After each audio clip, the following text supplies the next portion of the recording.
Boa tarde a todos os que estão assistindo a gente no YouTube, aos seguidores do projeto LGPD Experience. Muito boa tarde.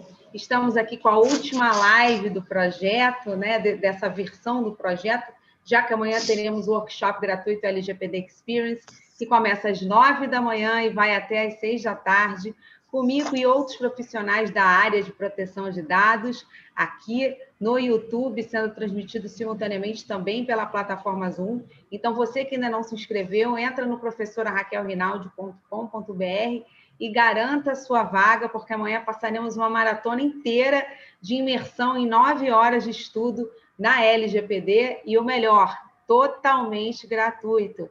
Leve dedicação, um papel, uma caneta, um copo d'água e, se puder, uma barrinha de chocolate para acompanhar a nossa maratona.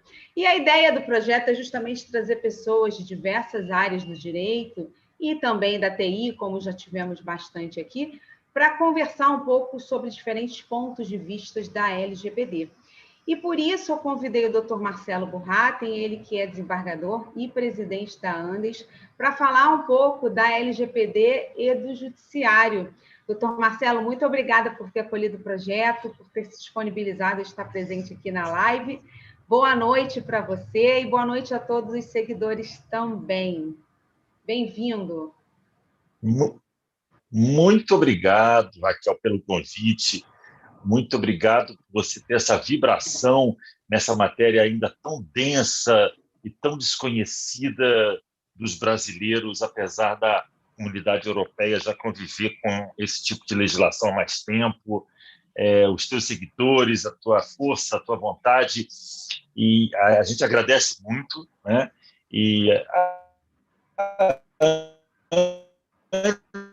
Associação Nacional de Desembargadores, a única associação de desembargadores, tentando fazer um trabalho todo especial e moderno e voltado às redes sociais e tudo para a gente congregar os desembargadores do Brasil inteiro. Assim, eu acho que esse tema que você escolheu para abraçar como experiência é um tema, não só o tema do momento, né, mas é um tema que faz com que a nossa nação brasileira evolua do ponto de vista da garantia dos direitos, da probidade, do cuidado, do controle dos nossos dados, né, dos nossos dados pessoais. Eu já vou começar aqui com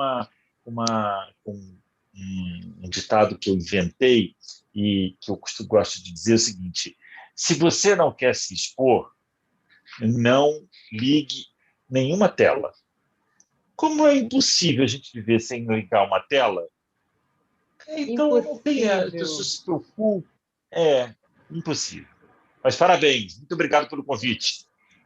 Eu é que agradeço, doutor Marcelo, realmente de muita relevância falar sobre a LGPD, porque um dos principais assuntos também é trazer a cultura para as pessoas sobre o respeito aos dados, né? A gente fala muito de dados, mas tem pessoas que sequer sabem que são titulares de dados, sequer sabem o que são dados pessoais e muitas vezes não sabem a importância de se proteger os dados pessoais, né? Tanto é que a grande maioria dos cidadãos tem o seu CPF decorado de tanto que lhes é pedido. Então, a gente decora porque em todo lugar que a gente pisa, pedem nosso CPF e a gente é incapaz de questionar o porquê.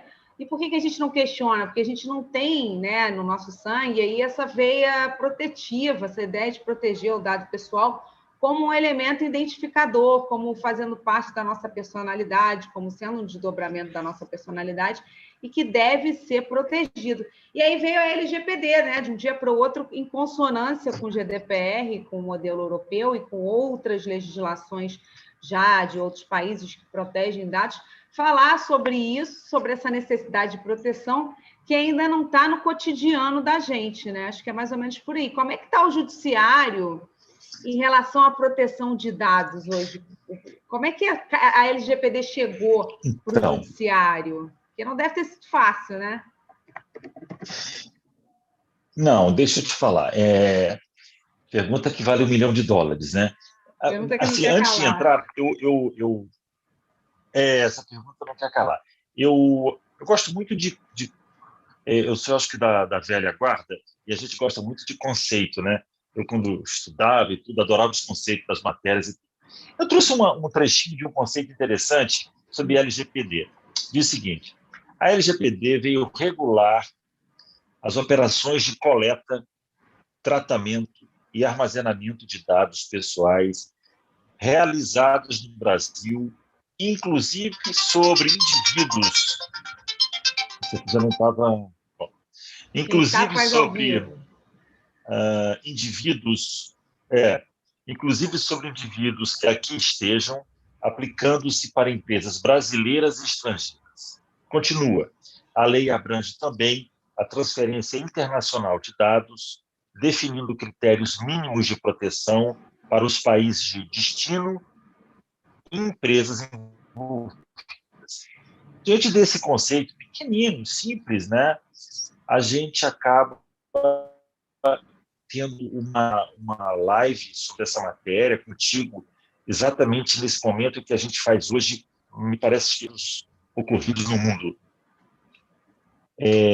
Como você sabe, nós tivemos um vazamento de dados no Brasil que é lamentável, que é digno de nota, que é digno de investigação e que é digno da comunidade se preocupar. E o que eu tenho observado, posso estar errado, entendeu, Raquel? Doutora Raquel, eu não vi uma repercussão que deveria ter tido nesse episódio. Eu não sei se foi impressão. E se foi impressão, você pode me corrigir, e o teu pessoal também, que está ouvindo as tuas lives. Eu não vi uma grande repercussão sobre esse vazamento de dados no Brasil. Eu não sei, Raquel, se não houve essa repercussão que eu queria que tivesse, por conta de que nós, brasileiros, estamos muito acostumados com a disseminação criminosa de nossos dados. Pode ser. Eu trabalhava na antiga Embratel, empresa brasileira de telecomunicações, que ficava ali, ainda fica, ali na Presidente Vargas 500. Isso tem muitos anos, Raquel. Eu era advogado lá. E ali embaixo, na Presidente Vargas, naquela época, Raquel, já existia disquete. Você conhece disquete? Já ouviu falar no disquete? Sim, claro que eu conheço disquete, claro. Você não é da época do disquete. Sou sim, olha, quando eu comecei a ter aula de informática no colégio, a gente ia comprar um disquete da marca Verbatim. Aí minha mãe comprava o disquete. Verbatim! Acho que você não pode dizer isso, não. Você acaba... Então, a gente descia para almoçar, Raquel, e a gente via as pessoas vendendo os dados de imposto de renda em disquete em 1993. Naquela época, meu Deus. Que loucura absoluta, absurda.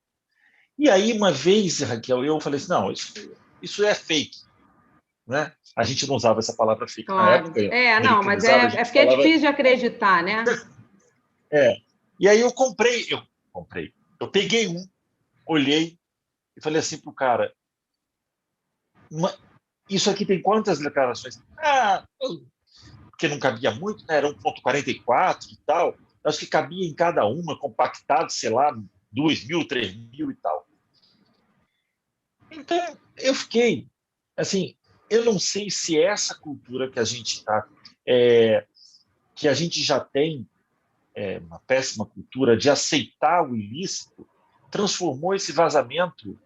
Você pode me corrigir, Raquel, eu não estou tão ligada a este movimento quanto você, mas eu, como cidadão comum, não observei a repercussão que deveria ter se dado ao tema. Não, de fato você não observou porque não teve, né? A gente, talvez com esse viés que está falando da nossa banalização ao crime, a gente se acostumou a tornar determinados fatos triviais. Então, quando a gente vê um vazamento, a gente recebe uma notícia no WhatsApp e fica por aí mesmo, né? A gente lê e fala, meu Deus, vazou. Mas a gente não tem o alcance da dimensão desse vazamento e as medidas normalmente não são tomadas, né? Ou demoram para ser tomadas, né? Não é tratado com a gravidade que merece. tomadas. Exato, exato. E aí a gente escuta que a Polícia Federal está investigando, o Ministério Federal também está investigando, mas a gente precisa efetivamente chegar, Raquel, aos culpados. A gente precisa mostrar para a comunidade internacional, Raquel, que o Brasil trata essa matéria com seriedade necessária. Porque, assim, não há como hoje você, como eu disse, se você está na frente de uma tela, até na sua televisão, não há mais hoje como você ter e obter o anonimato. Não é absolutamente hoje quase impossível, a não ser que você tenha um celular ainda analógico, que nem sei se ainda tem para vender. Então, isso, nós brasileiros a gente já entende isso. Eu acho que nós já entendemos isso. O que a gente não entende é que nossos dados, diante dessa obrigatoriedade, quase que uma obrigatoriedade temporal, que os nossos dados não sejam protegidos minimamente. E aí, a LGPD, eu escrevi aqui, e o Brasil acabou se igualou finalmente aos mais de 100 países, hoje em dia já são 120 países, que possuem normas sobre assunto, alterando o cotidiano dos usuários, empresas e do poder público, onde eu me insiro aí nesse caso. Assim como ocorreu a partir da promulgação da Lei Europeia de Proteção de Dados, GDPR. GDPR, que impulsionou, exatamente, GDPR, que impulsionou a aprovação da lei brasileira, espera-se uma grande demanda por parte dos usuários por privacidade, essa palavra em negrito e sublinho, exigindo que as empresas não apenas tenham capacidade para responder e se adequar rapidamente.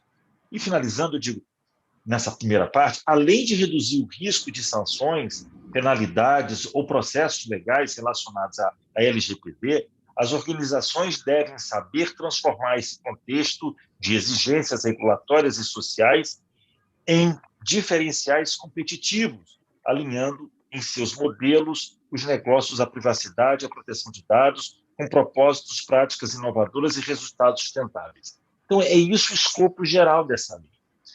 E sob o ponto de vista da parte pública, que a gente está aqui muito para discutir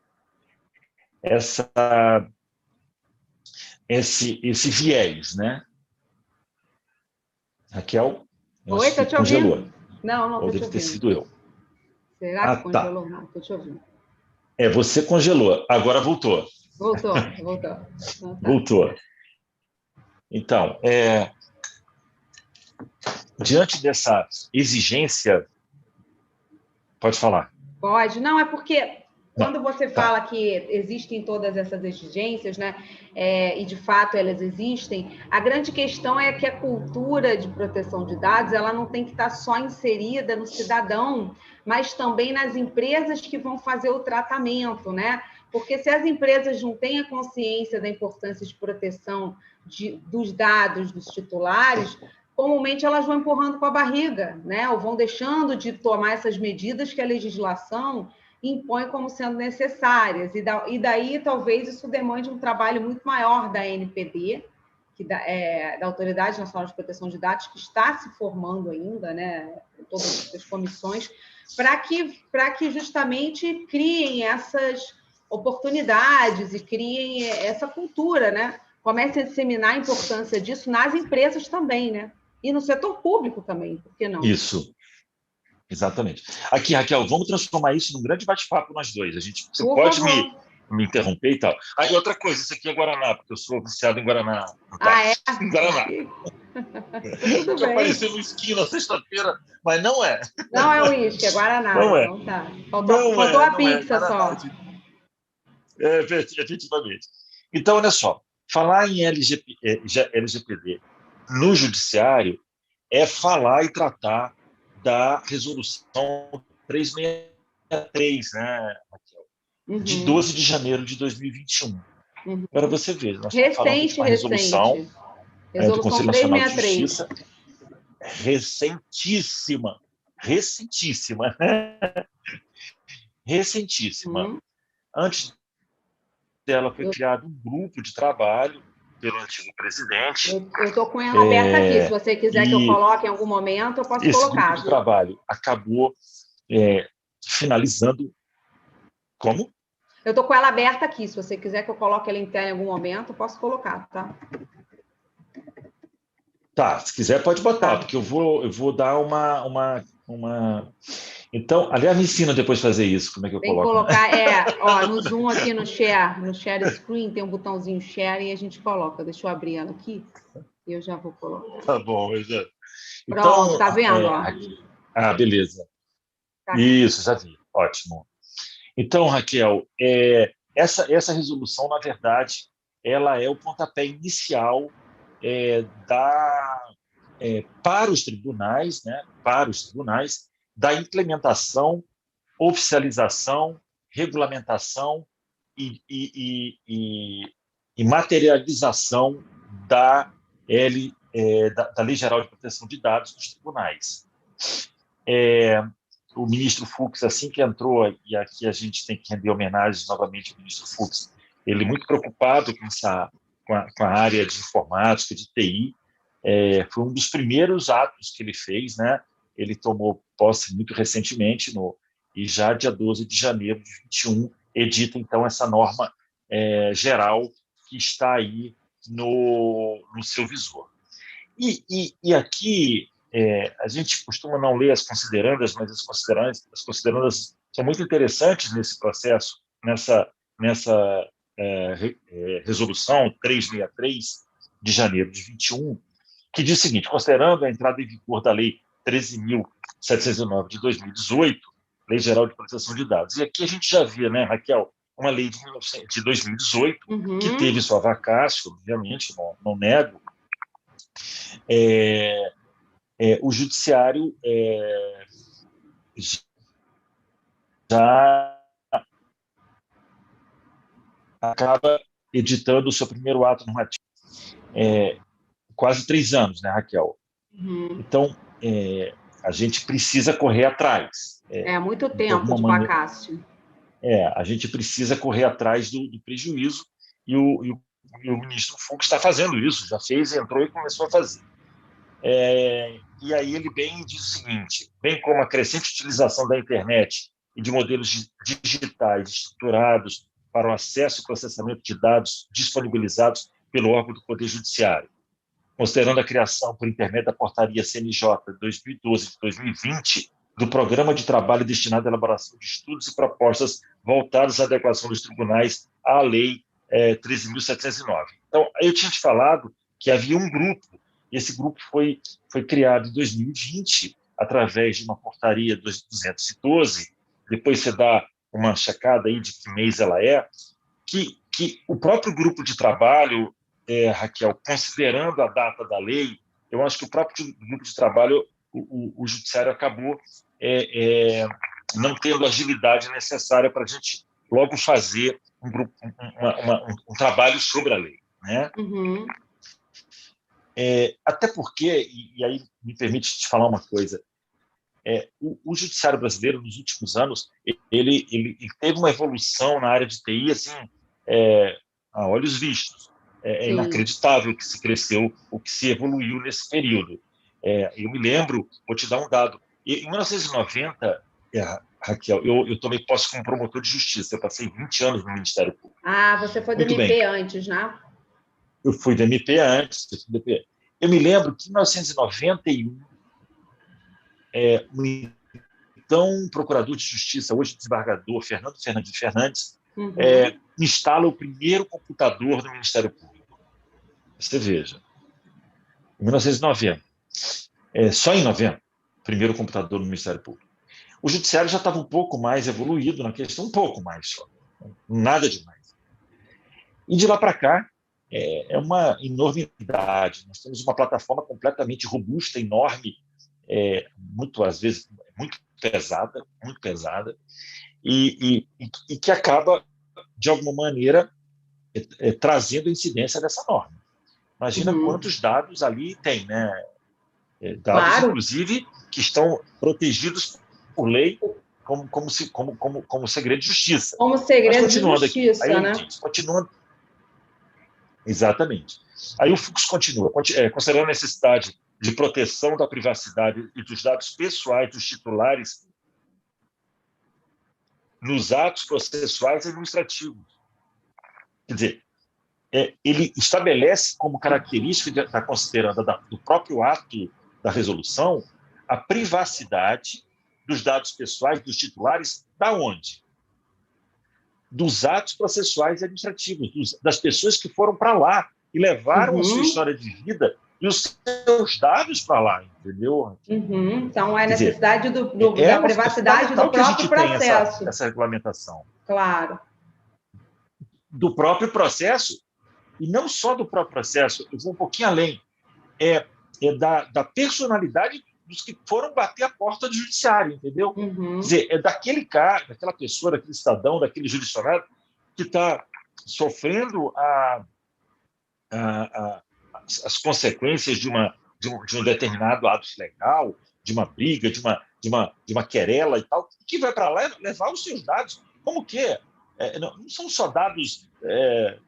e aí é importante, a partir de agora, as pessoas que estão aqui ouvindo a você, não é aquele dado de CPF, porque isso acabou.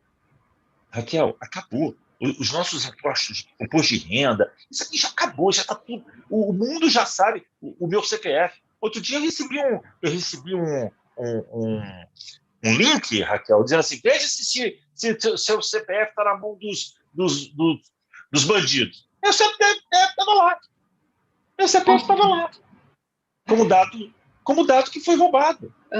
Então, o que eu estou querendo dizer é o seguinte: essas pessoas que procuram o judiciário para os atos processuais, eles levam uma história de vida. Eles levam uma história de vida. Eles levam uma história, Raquel, de angústia, de problemas familiares, de problemas empresariais, de graves problemas empresariais, graves problemas familiares, os idosos, os adolescentes. Não é qualquer dado, tá? Não é qualquer dado. A gente está muito ligado no dado pessoal como se fosse um dado de número, de valor. Esse que eu estou falando não tem número, não tem valor, Raquel. Não tem número, não tem valor. Essa é a impressão que eu queria que você, a partir de agora, de alguma maneira, se preocupasse com os teus estudos sobre a pluralidade, mas mais do que isso, sobre conseguir separar dados pessoais, cadastrais, com dados íntimos, com dados de família. É um pouco diferente, mas vamos continuar. Não, a própria lei, né, a própria LGPD, ela faz a diferenciação quando ela usa o termo dados sensíveis também, que são uma espécie do gênero dados pessoais, na medida que são dados que podem colocar as pessoas em situação de vulnerabilidade. Vamos, por exemplo, citar numa entrevista de emprego, se te perguntarem a sua opção sexual, o seu quadro de saúde ou a sua convicção religiosa, são dados que não podem ser solicitados sem nenhuma justificativa que embase muito bem essa coleta, né? Porque são dados que dizem respeito a essa intimidade que você está falando, justamente. Exato, perfeito. Eu queria chegar a dados sensíveis, mas nosso papo é bom por isso. É exatamente onde eu queria chegar, os dados sensíveis. Vamos lá. Bacana. Considerando a necessidade de padronização de critérios mínimos para os programas de implementação da prática da Lei 13.709, de todos os tribunais do país, considerando os termos já constantes na Recomendação CNJ 73 de 20, que recomenda aos órgãos do Poder Judiciário brasileiro a adoção de medidas preparatórias e ações iniciais para adequação às disposições contidas na LGPD. Quer dizer, houve uma recomendação, como a gente está falando aqui, número 73 de 2020. Não dá para falar sobre LGPD nos tribunais sem se ter esses instrumentos legais na mão. Claro. Não dá. Então, a criação do... Vou voltar aqui para os alunos, para pessoas... vou voltar aqui na portaria CNJ 2012 de 20, que criou um grupo de trabalho. Vou reprisar a recomendação CNJ 73 de 20, de 2020, que recomendava, naquele momento, ao Poder Judiciário se preparar e se adequar já para as medidas que viriam depois, posteriormente. E depois teve, e é importante, o acórdão, eu vou trazer para você aqui, bota na sua tela, essa última consideranda Deixa eu colocar aqui. a decisão plenária tomada no julgamento do ato normativo 010.273-22, na 323ª sessão ordinária realizada em 15 de dezembro de 2020. Essa sessão ordinária realizada em dezembro de 2020 que determinou, então, e que votou essa resolução 363. Então, para os concurseiros, aqui a gente precisa trazer essa pleide de normas. Né? E aí você tem o artigo 1º, estabelecer medidas para o processo de adequação da Lei Geral de Proteção de Dados a serem adotadas pelos tribunais do país, primeira e segunda instâncias e cortes superiores, à exceção do Supremo Tribunal Federal, para facilitar o processo de implantação no âmbito do sistema judicial consistente em... Por que já é interessante aqui a sessão do Supremo Tribunal Federal, eu já vi que você... É porque é o seguinte, o Conselho Nacional de Justiça tem como regra os seus atos, os atos do Conselho Nacional de Justiça, não obrigam o Supremo Tribunal Federal, por decisão plenária do Supremo Tribunal Federal, porque o Supremo Tribunal Federal está hierarquicamente, né, acima. Né? Não é a hierarquia, mas é por isso. Então, aí ele diz o seguinte, cria o Comitê Gestor de Proteção de Dados, CGPD, que será o responsável pelo processo de implantação da lei. Então, esse comitê gestor, aqui no Tribunal do Rio, nós temos esse comitê gestor. Né? Quem controla é o próprio tribunal, né? O operador são os servidores e magistrados, e o encarregado é um órgão singular ou colegiado representado por um magistrado ou desembargador. Né? Então, tanto o operador quanto o encarregado têm sido empregados, né, funcionários do próprio tribunal. Funcionários, servidores e magistrados. Servidores, é importante dizer servidor aqui, porque eu acho importante, acho muito importante, talvez, não esquece de abordar isso a partir de hoje, me veio essa ideia aqui, quero trocar essa ideia com você, que eu acho que esses servidores deveriam ser concursados. A primeira grande questão que eu trago aqui. Eu acho que, você acha que não poderia ter cargo em comissão? Considerando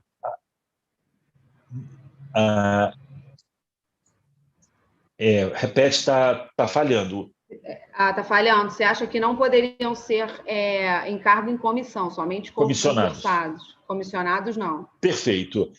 Eu estou trazendo essa ideia. Acho que pela importância da função, do cargo, dos dados que serão tratados, etc., eu acho, academicamente falando, sobre todo o manto que envolve a garantia funcional dos servidores públicos concursados, eu acho que deveria ser. Então, eu acho que essa primeira questão é interessante.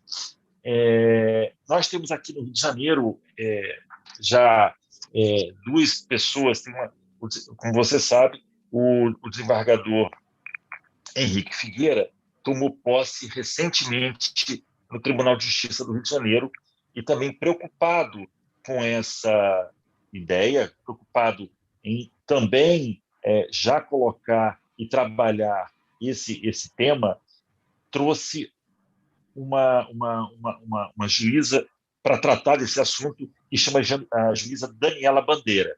Falei com ela antes, quero agradecer a Daniela Bandeira pelos dados que me passou. Ela está, juntamente com um colega desembargador, tratando da implementação dessa legislação aqui no Rio de Janeiro. Então, te respondendo aquelas perguntas iniciais que a gente havia conversado, nós temos como controlador o próprio Tribunal de Justiça, temos como operador servidores e magistrados. Eu já acho que servidores têm que ser concursados, não podendo ser comissionados, por questões óbvias. Magistrados, nós já temos um desembargador e uma magistrada no Rio de Janeiro tocando esse projeto, né? E hoje nós estamos na fase de mapeamento dos dados e análise dos dados através do trabalho do comitê gestor. Uhum. Basicamente, é essa a primeira análise que a gente faz sobre a proteção do inciso 1 do artigo 1º da resolução da resolução do CNJ sobre a matéria, que é a resolução 363. No item A do inciso 1, diz o seguinte: a composição do referido comitê deverá ter caráter multidisciplinar e ter em vista tendo em vista o porte de cada tribunal. Como você sabe, né, nós temos tribunais pequenos, tribunais grandes. O Tribunal do Rio de Janeiro, como o segundo ou terceiro maior do Brasil, precisa de um comitê gestor maior e tal, e cada um tem lá a sua composição. Aí vem, caberá a cada tribunal a decisão de promover a capacitação dos membros desse CGPD, né, que é o próprio conselho, né, o comitê gestor, não o conselho, o comitê gestor, e também designar o encarregado pelo tratamento dos dados pessoais, conforme disposto no artigo 41 da LGPD, que no caso aqui é a juíza que eu te falo, com o querido desembargador, que também está na área. Já trago o nome dele também. Formar grupo de trabalho, elaborar por meio de canal próprio encarregado ou em parceria com as respectivas ouvidorias de... Tem uma travadinha. Né? A lei... Oi. Travou, tá. Agora voltou. A lei criou... nós temos um site... Voltou? Voltou. Tá. Nós temos um site... Esse site ele é um site que é exigência da norma. Eu vou te dizer aqui da norma. Nós temos um site que vou fazer o seguinte: eu vou te compartilhar para você botar o nome do site aí, tá bom? Tá. Você quer que eu abra ele? Não, vai abrir. Eu vou te passar já. O desembargador é o Arthur Narciso, né? Que está presidindo esse comitê gestor, juntamente com a juíza Daniela. Frisou a imagem? Aham. Está me ouvindo? Tô te ouvindo. Tá. Tô sim. Tudo ok. Tá bom. Então, é o desembargador Arthur Narciso. Por que fala assim no site? A legislação fala que nós devemos criar um site. No inciso 5, inciso 5 do artigo 1º. Criar um site de informação, isso é importante. Criar um site de informação sobre a aplicação da LGPD aos tribunais, incluindo os requisitos para o tratamento legítimo de dados, B de bola, as obrigações dos controladores e os direitos dos titulares nos termos do artigo 1º 2 da Recomendação 73 de 2020. C, as informações sobre o encarregado, nome, endereço, e-mail para contato, referidos no artigo 41, para o 1º da LGPD, que você sempre trata. Aí vem 6, disponibilizar informação adequada sobre o tratamento de dados pessoais nos termos do artigo 9º da LGPD, por meio de 2 pontos. Letra A, aviso de cookies, como já está amplamente divulgado no portal institucional de cada tribunal. Letra B de bola, política de privacidade para a navegação na página da instituição. E letra C, política geral de privacidade e proteção de dados pessoais a ser aplicada. Muito bem. Deixa eu te mandar aqui o site. Espera um pouquinho. Tudo ao vivo. Eu acho que essa história do ao vivo é muito legal, né? Eu gosto. Acho que quem sabe faz ao vivo. Eu acho que é. Exatamente. Mandei para você aí, tá? Que é o site do tribunal, exigência da norma. Uhum. Exigência da norma. Bom, o que eu pensei também de interessante, você pode ir abrindo aos poucos, enquanto eu posso continuar aqui, enquanto tá. Deixa eu abrir aqui. Tá bom. O que é interessante também que fala no inciso 7, zelar para que as ações relacionadas a LGBT, PD, sejam cadastradas com os assuntos pertinentes da tabela processual unificada. Determinar aos serviços extrajudiciais que, sob a supervisão da respectiva Corregedoria Geral de Justiça, analise a adequação à LGPD no âmbito de suas atribuições. Aí vem revisar modelos, minutas e tal.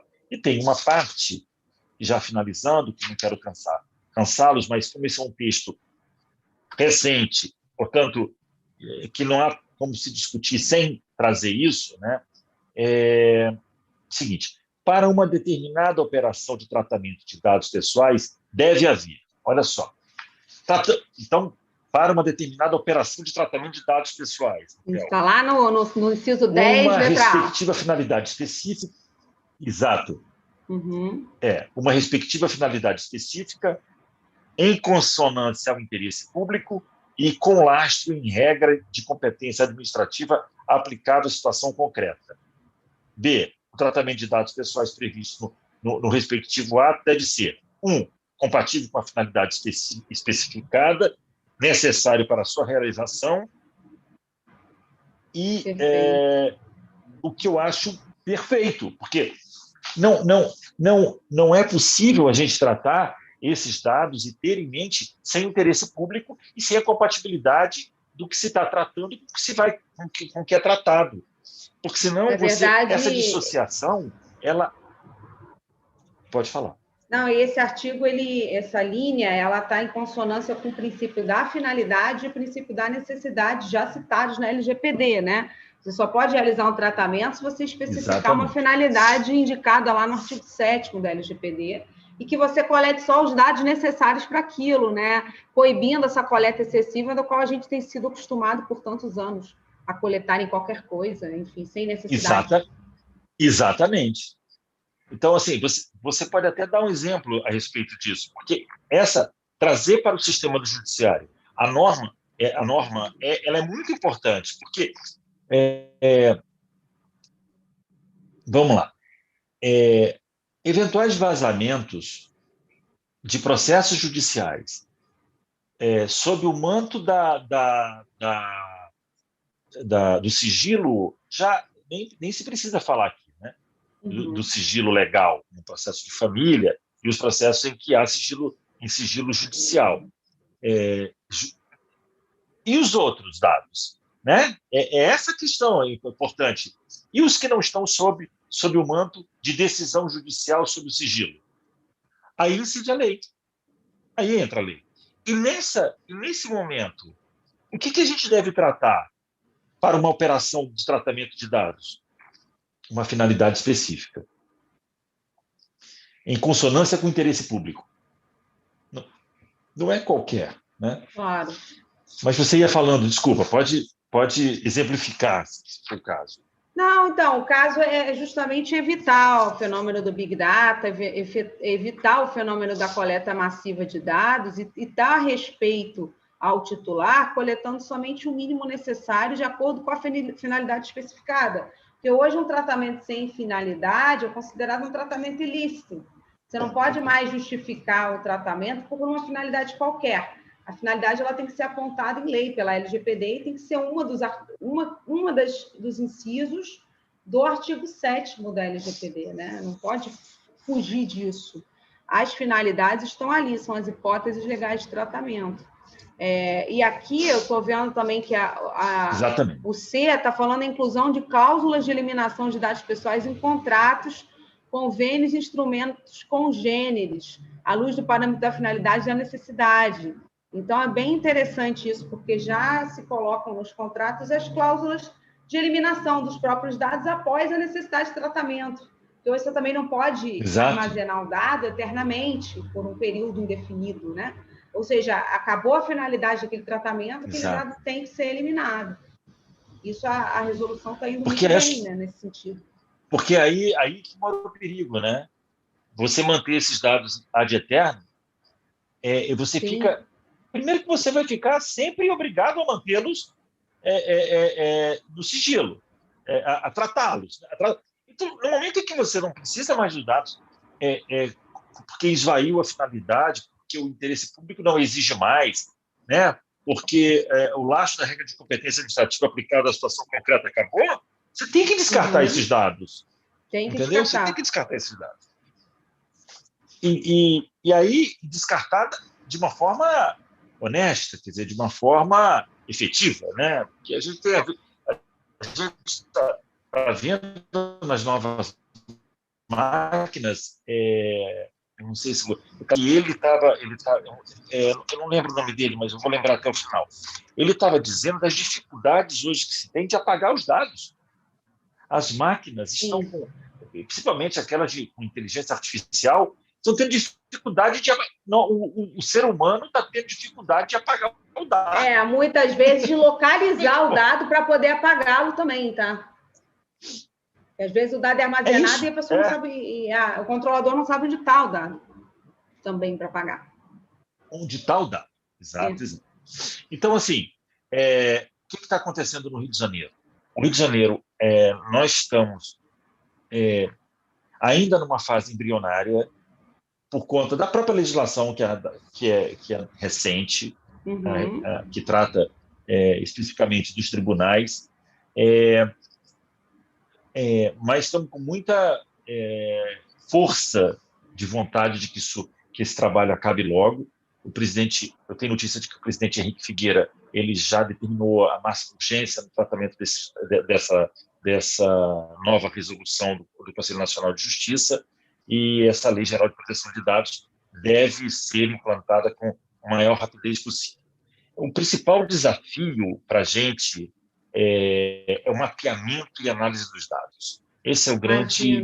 Imagino que o mapeamento deva estar levando muito tempo de vocês, porque deve ser uma base de dados enorme, né, do tribunal, e mapear tudo isso é uma força-tarefa muito grande, um trabalho para uma equipe aí, que além da equipe grande, atenta, que leva bastante tempo, por conta do número de dados que o tribunal possui, né?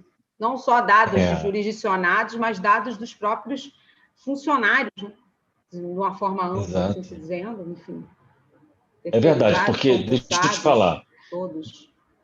Nós temos aproximadamente, de 12, acho que temos hoje 14 mil servidores, mais alguns comissionados e tudo, contando com estagiários, servidores e tudo, magistrados, desembargadores em geral, a gente tem quase 20 mil servidores, e todos esses dados têm que ser tratados também. O que eu acho, Raquel, que a gente acaba tendo que fazer é fazendo esse trabalho por etapas, por ano, né? Vamos tratar de quando até quando? 5 últimos anos? Eu não sei, eu acho que a gente tem que tratar essas normas assim. Tem que tratar a implementação dessa lei assim. É um trabalho muito difícil, porque a nossa base de dados é muito grande. Ela é muito grande, entendeu? E se você for tratar como a nossa preocupação que a gente, no início da nossa conversa, a gente trouxe, que é aquela preocupação dos dados sensíveis, esses é uma infinidade de dados sensíveis, entendeu? Sim. Não sei, é uma tarefa hercúlea, é muito complicado, é muito difícil, mas o pessoal, tanto o Arthur Narciso quanto a colega juíza Daniela, eles estão muito interessados nisso, e eu acho que a gente vai poder acompanhar, e eu vou poder passar para você com o tempo. Daqui a mais 2 meses, 3 meses, a gente vai fazer outra conversa dessa, e eu te digo aonde a gente já está. Bacana. Assim, Eu grosso modo, acredito que vocês tenham treinamento, que hajam alguns eventos, né, sobre LGPD agora que vocês estão com essa missão, né? Porque vão ter exato. que se acercar cada vez Eu mais à também matéria, né? eu também tô mandando aí para você. Saiu uma publicação no Conjur, LGPD, dois Eu pontos. abri Norma aqui o define critérios site, você mínimos para quer? adequação. Eu abri aqui o site, se você quiser Quero, se você falar. Ah, quiser. deixa eu abrir aqui, peraí. Deixa eu Não, compartilhar. Tá aqui, pro ó. teu, como isso aqui vai ficar gravado como vai ficar gravado para todo sempre, você pode narrar se quiser, pode ver, pode dar uma analisada, o que você acha interessante e Ó, abrir, conhecendo a e também, LGPD, já que vai comitê ficar para. encarregado, direitos dos titulares, material de referência e atos do PJRJ, diretrizes institucionais, política de segurança, política de cookies, publicações e notícias. Vamos ver aqui, será que elas estão todas carregadas? Vamos ver se tem alguma coisa aqui no direito dos titulares. Isso, Ó, eles repetem aqui a previsão da LGPD. São direitos titulares previstos na LGPD, livre acesso facilitado e gratuito, é o princípio do livre acesso, confirmação da existência dos dados, acesso, revisão, retificação, requisitar detalhes sobre origem ou compartilhamento com terceiros, limitar o uso e divulgação de seus dados pessoais, solicitar anonimização, bloqueio, eliminação, portabilidade e oposição a seus dados e revogar o consentimento, excetuando-se as situações previstas na legislação e receber informações sobre as consequências do não consentimento do uso de seus atos. Você vê, isso aqui é algo a mais que vai demandar mais mão de obra de vocês, porque vocês vão ter que criar aí um comitê, não, né? Mas Ai, como é que fugiu a palavra? um subcomitê, Uma sessão para atender os titulares. Porque como uma é que os sessão titulares vão para atender os exercer esses titulares. direitos, né? É quase isso vai ter que ser criado. É mais um trabalho para vocês aí, viu? Ó, encarregado, quem é? Então, Vamos você ver tem aqui. muito material Arthur aí. Narciso, está aqui, Arthur É o Arthur Narciso Narciso. encarregado, você falou. Isso. Está aqui. Comitê gestor já foi formado. Está aqui, ó, a Daniela Bandeira, Gustavo Quintanilha. A Daniela Bandeira, Fábio Porto, que é Uhum. Então, você tem aí, a gente estamos indo, estamos cumprindo as determinações. Agora, como eu te falei, o mapeamento e análise dos dados é uma tarefa hercúlea. Acho que a gente vai ter que criar aí um subgrupo para tratar disso, né? E eu também trago aqui para você, só para finalizar, teve um artigo no Conjur, do dia 15 de dezembro de 20, que traz uma mensagem do presidente Fux. Eu queria que você me permitisse ler Por favor. uma parte. Diz ele, claro. a transparência e a governança foram ressaltadas pelo presidente do CNJ, o ministro Luiz Fux. Abre aspas. Destaco deste ato normativo a criação do Comitê Gestor de Proteção de Dados Pessoais, do sítio eletrônico com informações sobre a Lei Geral de Proteção de Dados e a determinação aos serviços extrajudiciais que analisem a adequação à Lei Geral no âmbito das suas atribuições. Cada tribunal deverá criar o gestor, como a gente já estava falando aqui, e etc. E o Henrique Ávila, que foi o conselheiro que foi, na verdade, um monstro nessa confecção desse trabalho, que participou do grupo de trabalho, lembrou. O grupo foi coordenado pelo conselheiro do CNJ, Henrique Ávila. É um carioca, não sei se você sabe, um advogado brilhante, que foi o relator do processo que determinou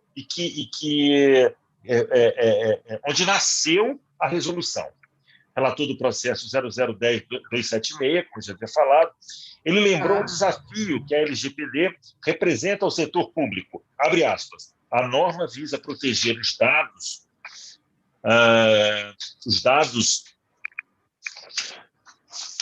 do poder público, no poder público, sabendo as dificuldades de implementação, sobretudo quando nos referimos ao Poder Judiciário.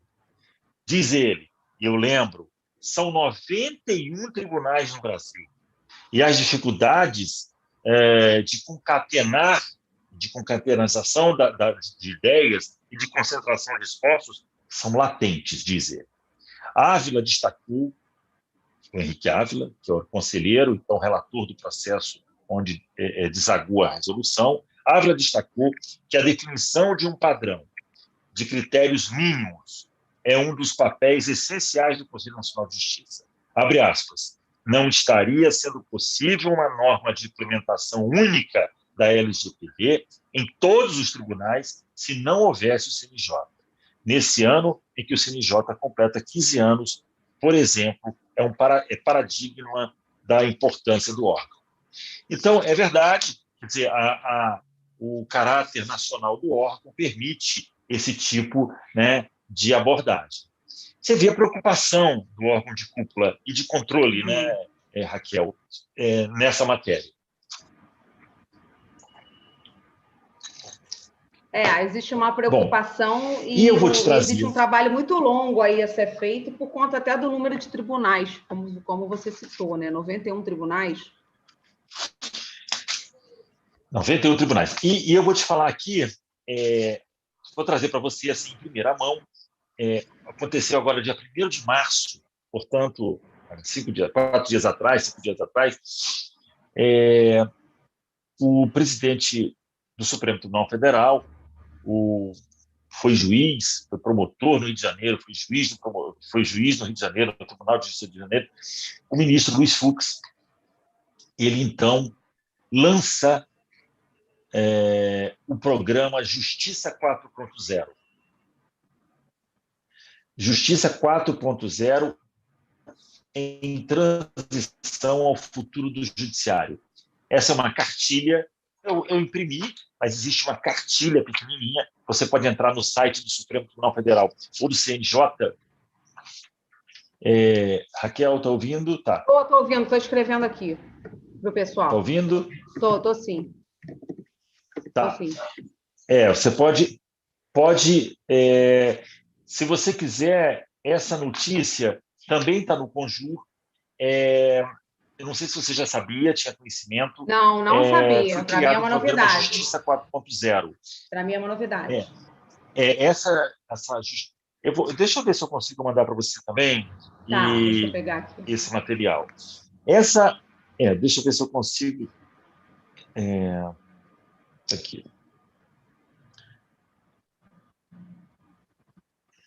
Está aqui. Já mandei para você pelo WhatsApp. E aí você pode ler comigo essa matéria e discutir. Bem legal. Enquanto você abre, eu vou dizer para você mais ou menos do que se trata. Né? O Tribunal de Justiça aderiu nesta segunda-feira, dia 1º de março, ao programa Justiça 4.0, iniciativa do Conselho Nacional de Justiça para inovar o funcionamento do Poder Judiciário, incorporando tecnologia da informação, inteligência artificial, de forma colaborativa e integradas aos tribunais. O objetivo é dar mais eficiência e eficácia à tramitação dos processos, reduzindo o tempo de processos de resposta aos litígios levados à justiça com a modernização das rotinas de trabalho. E aí ele traz uma notícia do dia que foi muito legal, muito interessante, porque eu tenho me batido muito, você tem acompanhado aí a minha luta, as minhas entrevistas, as minhas colocações, sim, que é naquela elas. questão naquela questão da conciliação pré-processual. E aí ele então traz a notícia, e nós já tínhamos, mas nós tínhamos 1 bilhão disso. Ele traz a notícia que, para mim, foi uma grande satisfação, ouvido do presidente Fux isso, que é a possibilidade da gente ter uma plataforma ligada ao Poder Judiciário de conciliação pré-processual. Quer dizer, a conciliação à vida antes do processo, isso é muito importante, porque a gente sabe dos impactos financeiros decorrentes dos processos hoje no Brasil, dos quase 80 milhões de processos que a gente tem no Brasil. Isso é um enxugar gelo. Eu costumo dizer que no judiciário o problema não é enxugar gelo, é que vai faltar o pano, vai faltar orçamento, vai faltar dinheiro. Então, essa notícia que ele traz para a gente é alvissareira, porque a possibilidade que a gente tem de criar espaços de conciliação antes que o processo entre no judiciário, e eu te trago um dado aqui que é fundamental e importante para os teus estudos, para os estudos dos teus alunos e das pessoas que te acompanham, é o seguinte: o processo brasileiro é um processo caro. A máquina brasileira é uma máquina cara do judiciário, porque ela está em todos os lugares, ela está em todos os municípios, então ela tem uma capilaridade muito grande. Ela é cara se comparada a outros países também, mas um doutor processo Marcelo? brasileiro... Ela é cara se comparada a outros países, por outros exemplo? países, principalmente. Tá. Sim. Ela representa quase um percentual grande do PIB brasileiro. E eu já te dou esse dado. Vou te falar a importância da gente tratar esse processo, esses novos processos, ou evitar que esses processos existam. É importante, R$ 3.500 a R$ 4.500. Um processo brasileiro, um processo, custa isso. E o que a gente vê é que a demanda, Raquel, a demanda pretendida nestes processos, a pretensão das partes neste processo, eles não passam, na maioria, de R$ 1.000. Então, eu posso dizer que 70% dos processos brasileiros não passam de R$ 700, de R$ 1.000. Então, a gente precisa evitar que esses processos cheguem ao judiciário. E como? Óbvio, não havendo acordo pré-processual. Eu chamo, eventualmente, principalmente no direito do consumidor, tá? Eu chamo a empresa que me vendeu um celular estragado e essa empresa não me responde ao meu primeiro e-mail e nem ao meu segundo e-mail. E aplica-se, aperta aquele botão, né? E aí, então, ele não tem outro meio, tem que procurar o judiciário. Ou então ele procura uma empresa dessa e a empresa, então, se obriga a devolver, a trocar o celular dele em 15 dias e não troca. Ele procura o judiciário para fazer o cumprimento da decisão. Claro. E aí ele pode procurar o judiciário. Eu digo o seguinte, não há... Eu cada vez estou vendo mais ações serem defendidas pelos réus da seguinte maneira, sabe como, Raquel? Excelência, eu não fui procurado, eu estou de acordo, eu vou pagar. Mas aí ele já contratou advogado, ele já passou por um estresse emocional, ele já impactou o judiciário, ele já aumentou o volume de... Quer dizer, isso tudo pode ser evitado. E eu sei que os advogados... algumas pessoas podem dizer o seguinte... algumas pessoas costumam dizer assim, não, mas isso não vai passar nunca, porque os advogados não vão permitir, porque acaba a fonte de renda deles. Não é verdade. Vou te explicar por quê. Porque uma conciliação dessa, o advogado pode fazer 3, 4, 5, 6, 7, 10 conciliações por dia. Por que no Brasil... E o que ele não conseguiria em termos de processo, né? Exatamente. Raquel, a pergunta é a seguinte, por que no Brasil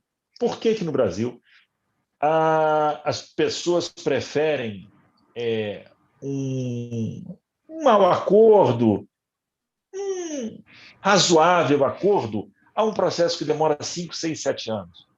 É inacreditável.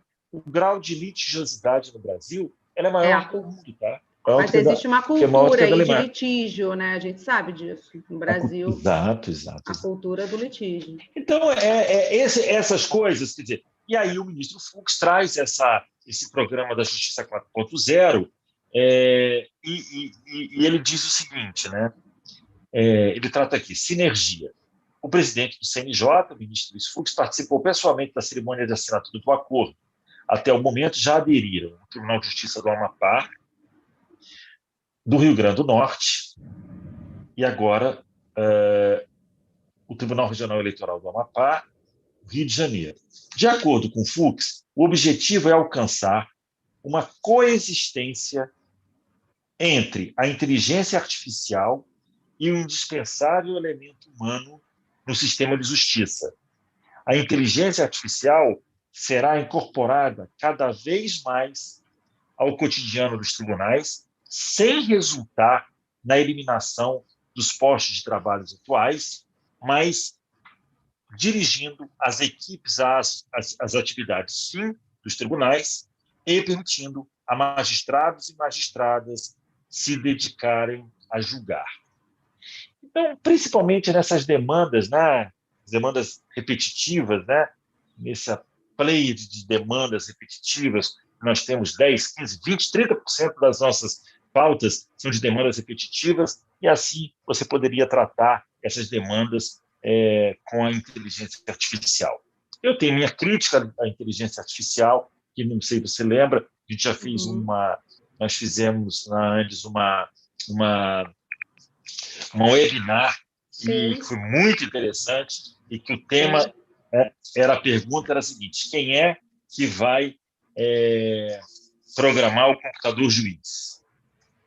Bom, com essas palavras, te agradecendo imensamente pelo convite, esperando ter ajudado nessa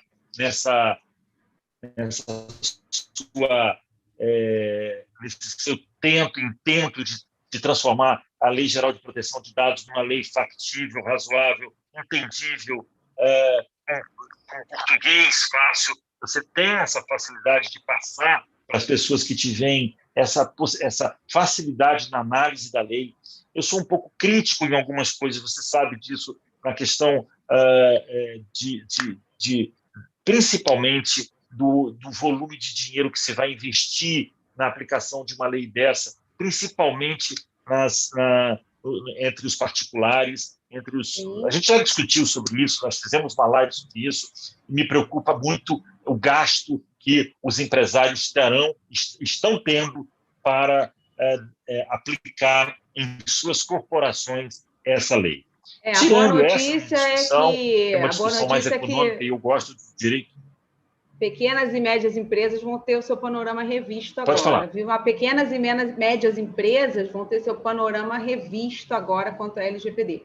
Já foi solicitado, o SEBRAE solicitou, enfim, outros órgãos também, a respeito dessa revisão, de como proceder para as pequenas e médias empresas.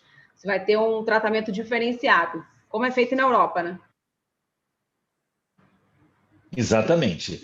E aí teve que entrar, eles tiveram que se organizar para a revisão desses prazos e revisão dessas metas, etc. Bom, te agradeço de novo, muito obrigado, espero ter ajudado mesmo, e estamos aí para o que der e vier, e para sempre aqui com você. Finalizando. Eu que agradeço. Finalizando, o judiciário ainda está engatinhando, mas eu te digo o seguinte: eu acho que ele vai andar com as próprias pernas bem rápido, né? E vamos torcer, porque é importante a aplicação dessa lei no judiciário. Vamos torcer, doutor Marcelo, muito obrigada pela sua presença aqui no projeto, muito obrigada aos espectadores que estão nos assistindo, que estão comentando no chat.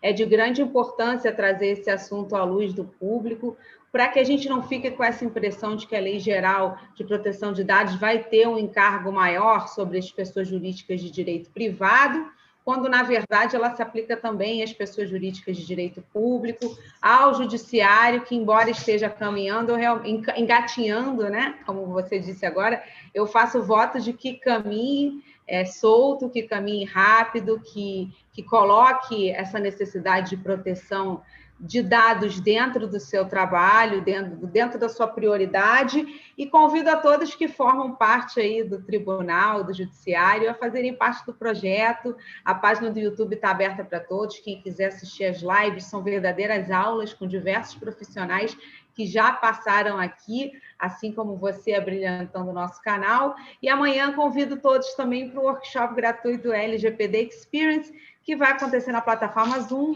para quem se inscrever no professoraraquelrinaldi.com.br, garantir sua vaga. E amanhã começamos às 9 da manhã e arrancamos até às 6 da tarde, falando com vários especialistas sobre diversos pontos da LGPD. Então, fica meu enorme agradecimento, doutor Marcelo. Te espero em breve, viu?